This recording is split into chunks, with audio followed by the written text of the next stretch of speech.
अस्सलाम वालेकुम and welcome to my YouTube channel. मैं हूं आपका दोस्त इबादुद्दीन। गाइस, आज हम बात करेंगे गेट एंड गिटहब की। अच्छा, मैं स्टार्ट कर लेता हूं गेट से, और हम इसको क्यों स्टडी कर रहे हैं और इसका क्या मकसद है, क्या पर्पज़ है।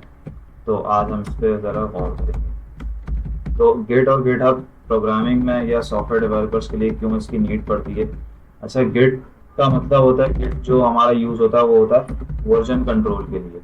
अगर मैं बात करूं कि गिट मेरा किस लिए यूज़ होता है, गिट यूज़ होता है वर्जन कंट्रोल्स के लिए। मतलब कि अगर मेरे पास एक सॉफ्टवेयर, मैं उसको बना रहा हूँ, ठीक है, उस सॉफ्टवेयर पे मैं काम कर रहा हूँ, तो अगर मुझे उसके कुछ वर्जन्स पे काम करना है तो मैं किसका यूज़ करूँगा, गिट गिट का। अच्छा, वो क्यों क्यों यूज़ करूँगा, क्या इसकी ज़रूरत होती है। जैसे कि आप जानते हैं कि अगर कोई डेवलपर काम कर रहा होता है अपनी फाइल के अंदर, तो उसको उस फाइल को अगर कहीं पे लेके जाना है या कहीं उसको मूव करवाना है, किसी के साथ शेयर करना है, किसी के साथ मिलके काम करना है, तो वो क्या करेगा, वो उस फाइल को जिप करेगा और जिप करने के बाद फिर उस फाइल को सेंड करेगा अपने किसी फ्रेंड के साथ शेयर करेगा, ठीक है। लेकिन गिटहब हमारे पास ऐसा प्लेटफॉर्म होता है जिसको यूज़ करके हम क्या कर सकते हैं, अपने कोड को ट्रैक कर सकते हैं, उसके चेंजेस को हम देख सकते हैं, ठीक है। इसके अलावा हम उसके जितने भी लोगों के साथ मिलके काम करना चाहें, हम उस प्लेटफॉर्म के थ्रू एक दूसरे के साथ अपने कोड को शेयर कर सकते हैं और इजीली मेंटेन कर सकते हैं, ठीक है। अच्छा, वर्जन कंट्रोल की अगर मैं बात करूँ तो वर्जन कंट्रोल का मतलब क्या है कि अगर वर्जन कंट्रोल जो है वो ऐसी टर्म है कि अगर मैंने एक सॉफ्टवेयर बनाया और उस सॉफ्टवेयर के कुछ मैं वर्जन बनाना चाह रहा हूँ, जैसे कि मैंने वर्जन 1 बनाया, वर्जन 2 बनाया, वर्जन 3 बनाया, ठीक है। तो मैं क्या करूँगा, मैं वर्जन 1 अगर मैंने फॉर एग्जांपल बनाया तो मैंने उसको गिटहब में अपना पुश किया हुआ है। उसके बाद फिर मुझे नीड पड़ी थोड़े से कुछ फीचर्स ऐड करने की, तो मैंने कुछ फीचर्स ऐड किया और उसके बाद मैंने वर्जन 2 बना दिया, ठीक है। अच्छा, अब मैंने उसको भी अपने गिटहब में पुश कर दिया, ठीक है। अब ऐसा होता है कि मैं अगर कोई इन फ्यूचर अगर मैं कोई दूसरा तीसरा वर्जन बनाता हूँ और उसके कुछ फीचर्स मैंने ऐड किए और मेरे यूजर्स को वो पसंद नहीं आया, और यूजर्स कह रहे हैं, उनकी कंप्लेन आ रही है कि मुझे वर्जन 2, हम लोगों को वर्जन 2 समझ में आ रहा है, कुछ यूजर्स को वर्जन 2 समझ में आ रहा है, मोस्टली यूजर्स को, मेजोरिटी ऑफ यूजर्स को वर्जन 2 अच्छा लग रहा है और वर्जन 3 उनको समझ में नहीं आ रहा। तो आप क्या कर सकते हो, आप गिटहब के थ्रू उस वर्जन को दोबारा से रीइंस्टॉल कर सकते हो और अपडेट कर सकते हो, ठीक है। तो इस वजह से हम क्या करते हैं, गिटहब को यूज करते हैं अपने चेंजेस को ट्रैक करने के लिए, ठीक है। तो अब हम स्टार्ट करते हैं जल्दी से, और गिटहब को किस तरीके से इस्तेमाल किया जाता है मैं आपको दिखा देता हूँ। सबसे पहले हम अपने ब्राउजर पे जाएंगे, और ब्राउजर पे जाने के बाद सबसे पहले आपकी पीसी पे गिटहब इंस्टॉल होना चाहिए। तो आप गिटहब नहीं, गिट इंस्टॉल होना चाहिए, सॉरी। तो मैंने यहाँ पे जाके लिख दिया गिट डाउनलोड। गिट डाउनलोड जाके लिखूंगा तो आपके सामने कुछ लिंक्स आ जाएंगे। सबसे पहला लिंक गिट डाउनलोड आ रहा है, इस पे जाके क्लिक करोगे और उसके बाद इसको जल्दी से क्या कर लोगे, इंस्टॉल कर लोगे। आपके पास मैक ओएस है, विंडोज है, जो भी लिनक्स का जो भी आपके पास ऑपरेटिंग सिस्टम है उसके हिसाब से आप क्या कर लो, उसको इंस्टॉल कर लो। मेरे पास विंडोज है, मैंने इसे ऑलरेडी इंस्टॉल किया हुआ, डाउनलोड किया हुआ है। डाउनलोड करने के बाद आप इसको रन करोगे और उसके बाद इंस्टॉल कर लोगे। अच्छा, इंस्टॉल करने के बाद आप यहाँ पे एक बार इसको कमांड चला के चेक कर लेना। यहाँ पे जाके जैसे ही आप गिट लिखोगे तो आपके सामने, एक मिनट, सॉरी मैंने कुछ गलत लिख दिया। मैं यहाँ पे जाके गिट लिखूंगा तो मेरे सामने क्या आ जाएगा, गिट बैश का सॉफ्टवेयर आ जाएगा, ठीक है। तो आपके सामने ये लाजमी आना चाहिए, इसका मतलब है कि गिट आपकी पीसी पे इंस्टॉल हुआ होगा। अब मैं बात करता हूँ गिटहब की। अच्छा, गिटहब एक अकाउंट होता है। अगर आप यहाँ पे जाके github.com लिखोगे तो इसका मतलब है कि आपका गिटहब पे क्या बना हुआ है, गिटहब जो है वो आपका, उस पर आपको अकाउंट सेटअप करना पड़ेगा, ठीक है। यहाँ पे जाके मैंने गिटहब खोला तो अभी मेरे सामने क्या आ रहा है, अभी मेरे सामने थोड़ी टाइम ले रही है। अच्छा, जब तक हम दूसरी बात कर लेते हैं गिटहब के अलावा, तो मैं गिट का जल्दी से आपको बता देता हूँ कि गिट किस तरीके से हम यूज करते हैं, ठीक है। अच्छा, इसको यूज करने के 3 तरीके होते हैं। या तो आप जाके गिट बैश से कर लो, जैसे मैंने अभी आपके सामने लिखा गिट, तो गिट बैश आ गया। या आप इसके अलावा आप कमांड लाइन से कर लो, मैं यहाँ पे लिख देता हूँ। या तो आप गिट बैश से कर लो, या आप कमांड प्रॉम्प्ट से कर लो, कमांड प्रॉम्प्ट। इसके अलावा आप कर लो इसको वीएस कोड के टर्मिनल से। वीएस कोड में हम ज्यादातर काम कर रहे होते हैं, तो वीएस कोड के टर्मिनल पे भी हम काम कर सकते हैं, ठीक है। तो हमारे पास ये कुछ प्लेटफॉर्म्स होते हैं, ये कुछ हमारे पास रिसोर्सेज होती हैं जिसके थ्रू हम क्या कर सकते हैं, अपने गिटहब को यूज कर सकते हैं, ठीक है। हम गिटहब को यूज करके और उससे जो भी बेनिफिट्स हैं वो हासिल कर सकते हैं। अच्छा, इसके अलावा अब मैं आगे चलता हूँ और मैं आपको कमांड लाइन से यूज करके बताता हूँ। जैसे फॉर एग्जांपल मैं अपने डॉक्यूमेंट्स में गया, डॉक्यूमेंट्स में जाने के बाद मैंने यहाँ पे क्या किया, एक फोल्डर बना लिया जल्दी से।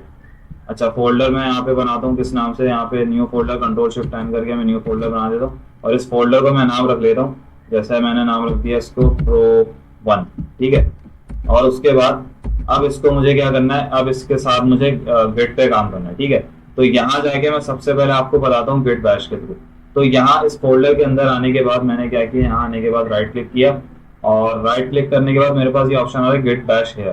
तो इस पे जाके मैं क्या कर लूंगा, जल्दी से क्लिक कर लूंगा, ठीक है। अच्छा, उसके बाद फिर मेरे पास ये एक इंटरफेस आ रहा है छोटा सा, तो इसके थ्रू मुझे सारा काम करना है। अच्छा, अभी मेरे पास कोई भी फाइल नहीं है यहाँ पे, तो मुझे एक फाइल क्रिएट करनी पड़ेगी।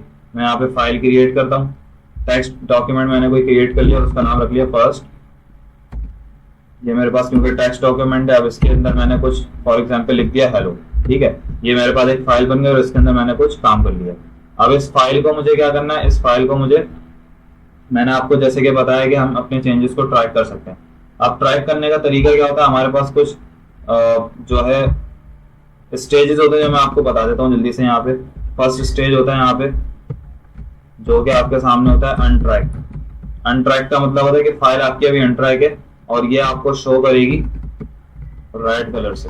मैं आपको यहाँ पे सब कुछ लिख के बता रहा हूँ ताकि आपको किसी भी चीज की कंफ्यूजन ना हो, ठीक है। इसके अलावा सेकंड क्या होता है, सेकंड होता है ट्रैक। जब आपकी फाइल स्टेजिंग एरिया में चली जाएगी तो वो क्या हो जाएगी, वो हो जाएगी ट्रैक, और ये शो होगी ग्रीन कलर से, ठीक है। इसकी मैं सारी कमांड्स आपसे शेयर करूंगा, अभी एक एक करके आपको परफॉर्म करके दिखाऊंगा, तो आपको टेंशन बिल्कुल भी नहीं लेनी। इंशाल्लाह आप गिटहब बहुत अच्छे तरीके से गिट और गिटहब को सीख जाओगे। अच्छा, उसके बाद फिर आपके पास एक होता है कमिट। कमिट मतलब होता है कि अगर आपने एक फाइल पे काम किया, उस फाइल को काम करने के बाद आपने क्या किया, उसको अब आप सेव करना चाह रहे हो, और सेव करने के साथ साथ आपने क्या किया, उसको एक मैसेज भी दे दिया कि ये मैंने इतना काम इस पे किया हुआ, ठीक है। तो आप उसको कमिट कर देते हो। कमिट मतलब मैं यहाँ पे लिख देता हूँ सेव चेंजेस, मतलब कि आप चेंजेस को क्या करना चाह रहे हो, सेव करना चाह रहे हो, ठीक है। तो ये आपके स्टेजेस होते हैं कुछ। अच्छा, अब मैं आपको जल्दी से लेके चलता हूँ अपने गिट बैश में। ये फोल्डर में आ गया, यहाँ से मैंने गिट बैश को ओपन किया और उसके बाद मैंने यहाँ पे एक फाइल रखी है। अब मैंने आपको बताया कि सबसे पहला काम आपने क्या करना होता है, सबसे पहले आपको एक, अभी तो सिंपल मेरे पास ये फोल्डर है, ठीक है। अब मुझे इस फोल्डर को क्या करना पड़ेगा, एक गिट की रिपोजिटरी इनिशियलाइज करवानी पड़ेगी कि ये गिट की मेरी रिपोजिटरी है। अच्छा, रिपोजिटरी भी आपके पास दो टाइप्स की होती है, वो भी आप समझ लें जरा। रिपोजिटरी आपके पास दो टाइप्स की होती है, मैं यहाँ पे लिख देता हूँ टू टाइप्स ऑफ रिपोजिटरीज, ठीक है। अब ये अच्छा, सबसे पहले आपको ये समझना होगा रिपोजिटरी क्या होती है। अभी तो मैंने रिपोजिटरी आपके सामने नाम लिया। रिपोजिटरी होती है एक फोल्डर, या फिर आप समझ लो कि एक आपके सामने एक ऐसी मेमोरी होती है जिसके अंदर आप सारी फाइल्स को रख सकते हो, ठीक है। अब रिपोजिटरी आपके पास दो टाइप्स की होती है, एक होती है आपके पास रिमोट और एक होती है आपके पास लोकल, ठीक है।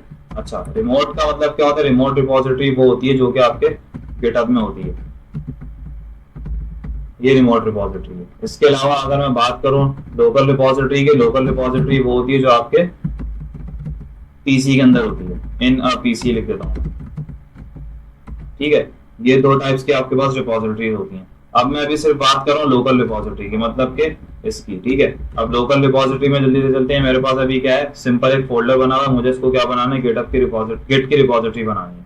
तो मैं उसके लिए एक कमांड चलाऊंगा यहाँ पे जल्दी से, गिट इनिट, ठीक है। गिट इनिट जैसे ही करूंगा तो मुझे क्या बता देगा, मुझे एक मैसेज दे रहा है इनिशियलाइज्ड एम्प्टी गिट रिपोजिटरी इन सी, ठीक है। मतलब कि जो आपके पास फोल्डर था, इस फोल्डर को उसने क्या कर दिया, गिट की रिपोजिटरी इनिशियलाइज कर दी है, ठीक है। अब मुझे कैसे पता चलेगा कि गिट की रिपोजिटरी इनिशियलाइज हो गई है, जैसे ही गिट की रिपोजिटरी इनिशियलाइज होगी तो आपके सामने एक ब्लैंक फोल्डर बन के आ जाएगा, हिडन फोल्डर बन के आ जाएगा डॉट गिट का। अब मुझे वो कैसे देखना पड़ेगा, मैं यहाँ पे जाऊंगा व्यू पे, व्यू पे जाके हिडन आइटम्स में जाऊंगा तो मुझे एक यहाँ पे हिडन फोल्डर डॉट गिट के नाम से नजर आ रहा होगा, ठीक है। तो इस तरीके से मुझे पता चल जाएगा कि ये क्या है, मेरे पास गिट की रिपोजिटरी इनिशियलाइज हो चुकी है। अब उसके बाद मुझे फर्दर क्या करना है, अब आगे मुझे एक कमांड चलानी है कि मेरे पास कौन कौन सी फाइल्स हैं अनट्रैक हुई हैं। तो उसके लिए मैं एक कमांड चलाता हूँ गिट स्टेटस। गिट स्टेटस क्या करता है, मुझे बताता है कि कौन कौन सी फाइल्स मेरे पास अनट्रैक हुई हैं। तो कौन सी फाइल अनट्रैक है, फर्स्ट डॉट टीएक्सटी जो मैंने अभी अभी बनाई है, ठीक है।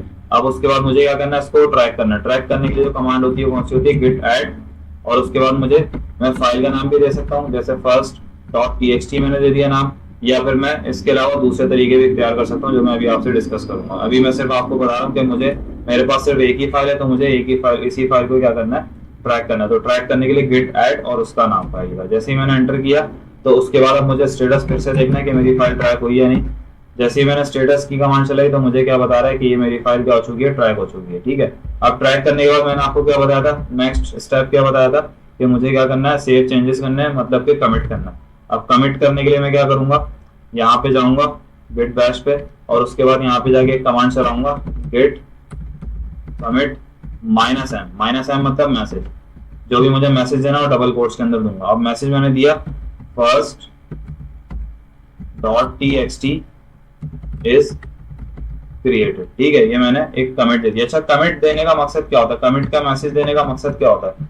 कमिट मैसेज देने का मकसद ये होता है कि आपने जो भी चेंजेस किए हैं उन चेंजेस को आपने सेव कर लिया। अब जैसे कि फॉर एग्जांपल मैं एक सॉफ्टवेयर या वेब एप्लीकेशन पे काम कर रहा हूँ, ठीक है, और मैंने उसकी एक फाइल बनाई, और उस फाइल को मैंने जैसे फॉर एग्जांपल एक मैंने होम का पेज बना दिया फर्स्ट डे, और उस होम के पेज पे मैंने कुछ काम किया। अब उस काम को करने के बाद मैं चाह रहा हूँ कि उस काम को मैं बाकी कल से फर्दर कंटिन्यू करूँ, ठीक है, और उसी जगह से कंटिन्यू करूँ जहाँ पे मैंने छोड़ा है।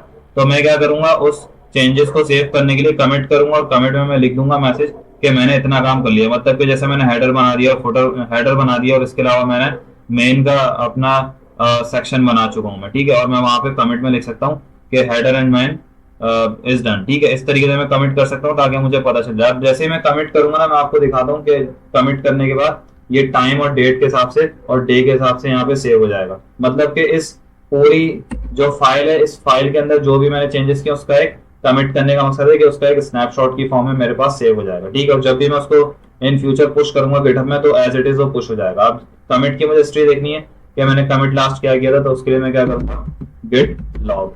जैसे ये कमांड चलाऊंगा तो मुझे बता देगा लास्ट कमिट मैंने क्या किया था। ठीक है दोस्त, अब ये जो है आपके सामने मैंने 3 कमांड चलाई है, भी कौन कौन सी मैं आपके सामने कमांड भी लिख देता हूँ। सारी कमांड मैं आपको प्रोवाइड कर दूंगा, आपको टेंशन लेने की जरूरत नहीं है। मैंने सबसे पहली कमांड चलाई है जो कि आपकी गिट इनिट की थी। उसके बाद मैंने चलाई गिट ऐड और फाइल का नाम, और उसके बाद मैंने कमांड चलाई है गिट कमिट -m और इसके अंदर मैसेज। ठीक है, यहाँ पे मैं लिख देता हूँ मैसेज। ठीक है, ये 3 मैंने कमांड चलाई हैं। अब नेक्स्ट वीडियो में इंशाल्लाह इससे आगे कंटिन्यू करेंगे। जब तक के लिए अपना ख्याल रखिएगा। अल्लाह हाफिज।